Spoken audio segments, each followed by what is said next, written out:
ఓం మహాగణాధిపతయే నమః. ఓం గురుభ్యో నమః. ఓం శ్రీమాత్రే నమః. అరుణాం కరుణాతరంగితాక్షీం ధృతపాశాంకుశపుష్పబాణచాపాం అనిమాదిభిరావృతాం మయూకైః అహమిత్యేవ విభావయే భవాని. శ్రీమాత్రే నమః. ప్రేక్షకులకి ఆ లలితాంబిక అమ్మవారి యొక్క అనుగ్రహం పరిపూర్ణంగా కలగాలని స్ఫూర్తిగా కోరుకుంటూ మనం ఈరోజు ప్రతి రాశి వారికి లగ్నమైనా సరే ఆ యొక్క మంచి లక్షణాలతో పాటు చాలా మంది నన్ను అడుగుతుందంటే మాలో ఉన్న బాధ ఏంటి, మాలో ఉన్నటువంటి మేము మార్చుకోవాల్సిన అవి కూడా చెప్పండి అని అడుగుతున్నారు. అందుకని స్పెసిఫిక్ గా వాటి గురించి చేస్తున్నాను. అయితే ఇక్కడ ఈ యొక్క అంశాలు చెప్తుంది నేనైనప్పటికీ కూడా చెప్పిస్తుంది సాక్షాత్ లలితా అమ్మవారిగా భావిస్తూ ఒక్కొక్క రాశి గురించి మనం తెలుసుకుందాం. సింహం వారి కనుక చూసుకుంటే సింహం వారు చాలా లాయల్ గా ఉండడము, చాలా హుందాతనంగా ఉండడం, చిల్లచిల్లగా లేకపోవడమే మనం చూస్తాం 99% ఆఫ్ కేసెస్. అలాగే అందులో ఉండేటువంటి నక్షత్రాలు కూడా చూసుకుంటే పుబ్బా నక్షత్రం ఉంటుంది. పుబ్బా వెరీ క్రియేటివ్, అలాగే కొంత తండ్రి గారికి కూడా కొంతవరకు క్రియేటివ్ లక్షణాలు అధికంగా ఉంటాయని చెప్పొచ్చు. మకా కూడా ఉంటుంది, పుబ్బా ఉంటుంది, ఉత్తర ఒకటో పాదం ఉంటుంది. అయితే మకా నక్షత్రంలో చూసుకుంటే కనుక ఎక్కువ స్పిరిచువల్ గా ఉంటారు. కొంచెం అంటే తొందరగా సూర్య భగవానుడికి కానీ ఆత్మకి కానీ కనెక్ట్ అవ్వడం. సోల్ అంటే ఏంటి, మన ఆత్మ అంటే ఏంటి, కనెక్టివిటీ తొందరగా ఏర్పడుతుంది వారికి. అలాగే ఉత్తర నక్షత్రం వాళ్ళు కూడా కాస్త ఎక్కువ డామినేటివ్ గా ఉండడం, కాస్త తండ్రి రకరకాల ప్రదేశాలు తిరుగుతూ ఉండడం, పైకి రావడం కూడా జరుగుతుంది ఈ లగ్నం లేదా ఈ నక్షత్రంలో పుట్టినటువంటి వారికి. అయితే ఇక్కడ వీళ్ళ యొక్క గొప్పతనం ఏంటి అంటే లాయల్ గా ఉండడం. చాలా మంది తెలియ కోపం ఎక్కువగా ఉంటుంది, వీళ్ళు ఎవరి మాట వింటారు. అవి కాదండి, గుర్తుపెట్టుకోండి. ఎప్పుడూ కూడా వీళ్ళు లాయల్ మెయింటైన్ చేస్తారు. చిల్లరగా ఉండడం వీళ్ళకి అసలు నచ్చదు చెప్పాలంటే. అయితే వీళ్ళకి మరి సీక్రెట్ ఏముంటుంది ఏంటి అంటే ఇక్కడ సింహం వారికి సప్తమంలో అధిక గ్రహాలు ఉన్నా, సప్తమాధిపతి శని గనక సీక్రెట్ సైన్ తో సంబంధాలు ఉన్నా అప్పుడు మాత్రం వీళ్ళకి బయటకు ఎంత లాయల్ గా ఉన్నప్పటికీ లోపల అసలు ఎవరికీ కనబడినటువంటి కోణం ఏమిటది అంటే సీక్రెట్ గా వీళ్ళు ఎంజాయ్ చేయగలుగుతారు. ఇప్పుడు కుంభంలో అధిక గ్రహాలు ఉండాలి, అందులో ప్రధానంగా కుంభంలో కుజుడు ఉంటే ఖచ్చితంగా వాళ్ళకి ఆ సమయంలో నడుస్తూ ఉంటాయి.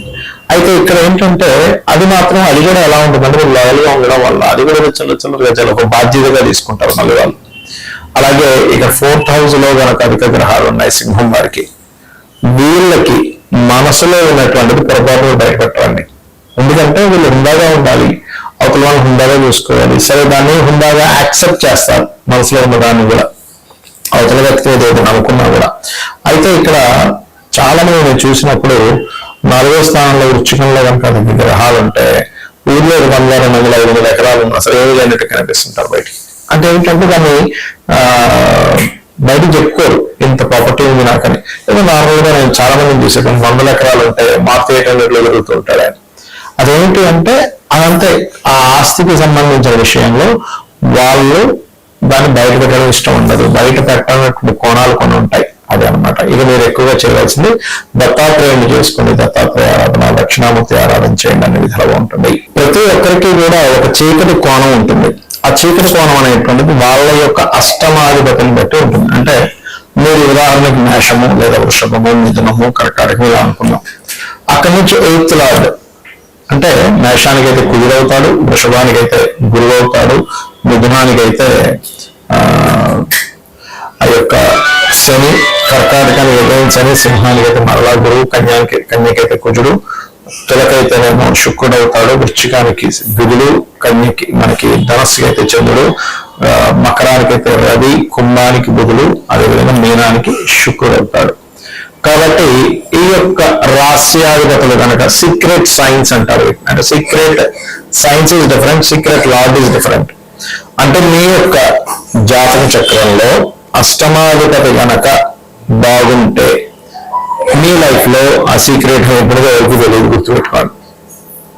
అష్టమాధిపతి కనుక పాడైతే ఇక్కడ చాలా రకాలు ఉంటాయండి. ఎలా అంటే నేను చూసినటువంటి నా యొక్క అనుభవంలో అష్టమాధిపతి బాగా పాడైపోతే వీళ్ళ యొక్క సీక్రెట్ ని వీళ్ళు భయపడ్డా కూడా అయితే ఏమైంది నేను చేస్తున్నా, అయితే ఏమైంది బుకాయిస్తారు కూడా కొంతమంది.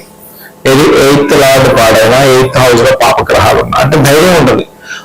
కొంతమంది చూడండి సిగరెట్ అవుతుంటారు, కొంతమంది సీక్రెట్ గా డ్రింకింగ్ హ్యాబిట్ ఉంటుంది, ఇంకొంతమంది సీక్రెట్ అఫైర్స్ పెట్టుకుంటారు, ఇంకొంతమంది సీక్రెట్ ఏదో సంథింగ్ చేస్తుంటారు. కానీ ఎప్పుడైతే పాపగ్రహాలు ఉన్నాయో వాళ్ళు ఆ సీక్రెట్ ని ఓపెన్ అయిపోయిందంటే ఇంకా వాళ్ళని పట్టుకోలేము. అందుకని మీ పిల్లలకి ఎవరికైనా ఇటువంటి అలవాట్లు ఏదైనా ఉంటే కనుక అష్టమంలో అధిక గ్రహాలు పాపగ్రహాలు ఉంటే వాళ్ళ సీక్రెట్ ని వాళ్ళ ముందు ఓపెన్ చేయకండి, తెలియనట్టుగానే ఉండండి. అప్పుడే వాళ్ళు కొంచెం ఉండగలుగుతారు ప్రశాంతంగా. అంటే ఓపెన్ చేసేసారా ఇంకా భయం లేకుండా మీ ఇంట్లోనే కూర్చొని మందు కొట్టడం, మీ ముందే సిగరెట్ తాగడం, మీ ముందే చాలా మంది చూడండి వైఫ్ అండ్ హస్బెండ్ విషయంలో కూడా అఫైర్స్ ఉంటుంటాయి కొంతమందికి.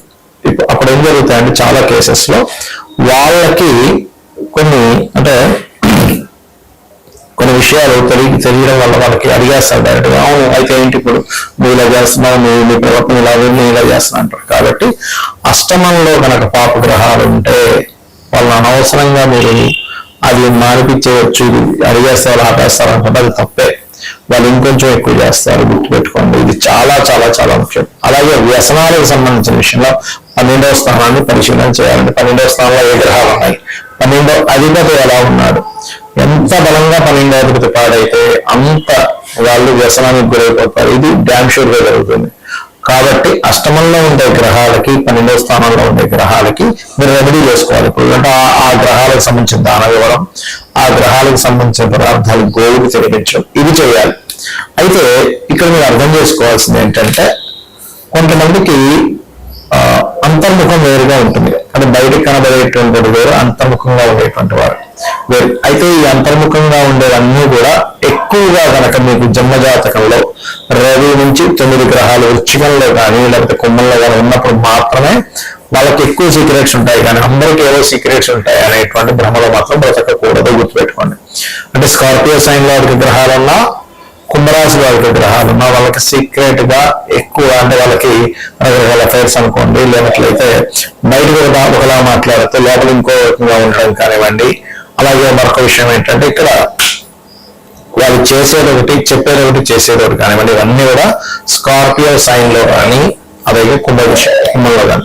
అయితే ఇక్కడ ఎంతసేపు వాళ్ళకి సీక్రెట్ గా ఉంచుకుంటారనేటువంటి ఒక ఎత్తు అయితే, కొన్ని సీక్రెట్ గా ఉండేటువంటి అంశాలు ఏవైతే ఉంటాయో ఆ యొక్క అంశాలు వాళ్ళకి అర్థమవుతాయి కూడా సీక్రెట్ సైన్ లో ఉన్నప్పుడు. అంటే ఏమిటి, కొంతమంది చూడండి పలా దగ్గర నీళ్లు పడతాయండి, అంతర్గతంగా ఉంటాయి, వాళ్ళకి చెప్పగానే అక్కడే వాటర్ పడతాయి. ఇంకొంతమంది పలా దగ్గర నిధులు ఉన్నాయని చెప్తూ ఉంటారు. మరి కొంతమంది ఎవ్వరూ రివీల్ చేయలేనటువంటిది, అంటే కొంచెం డయాగ్నోసిస్ కూడా అందలేకపోతే కొన్ని రోగాలు వాళ్ళకి అర్థమైపోతూ ఉంటుంది. అలాగే అకల్ట్ రిలేటెడ్ అంటే ఆస్ట్రాలజీ, వాస్తు ఇలాంటి సబ్జెక్ట్స్ లో ఉండేటువంటి వారికి కూడా అష్టమంలో ఉండే గ్రహాలు, సీక్రెట్ సైన్ లో ఉండేటువంటి గ్రహాలు బాగా హెల్ప్ అవుతాయి. అంటే ఇక్కడ మనం అర్థం చేసుకోవాల్సింది ఏంటంటే ఎంతసేపు సీక్రెట్ సైన్ అంటే వాళ్ళలో ఎప్పుడూ ఏదో ఒక సీక్రెట్ కోణం ఉంటుందనేటువంటిది మాత్రమే కాకుండా వాళ్ళు ఏదైనా రీసెర్చ్ ఓరియంటెడ్ గా వెళ్తే కూడా వాళ్ళకి అద్భుతంగా ఉంటుంది అనేటువంటి విషయాలు మనం అర్థం చేసుకోవాలి.